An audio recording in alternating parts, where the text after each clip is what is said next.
оюндарда көрсөтөт. Кандай беттешти тартуулашат Кыргыз спорттук команда.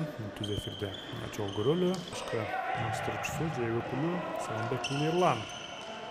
Бул арада Нурбек уулу Самат эсеп сандарын ачты. Ак суу командасы алдыда. Жөнөк командасы азыр эсеп сандарын ачкандан соң. Бул жерден 1 май командасы азыр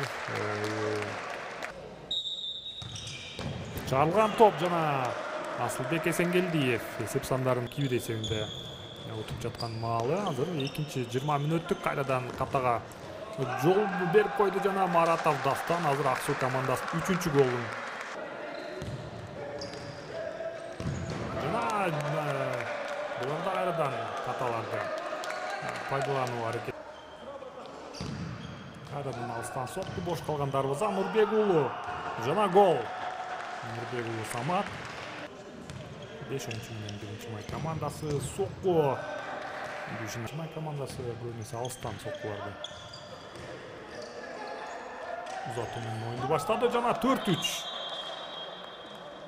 Эсеп сандары 4 өнүктөшүнө тийип калды. Нурбек уулу кайрадан топ менен жана бул эми чекит. Нурбек уулу Самат. Эсенгелдиев эч кандай эреже бузулган жок.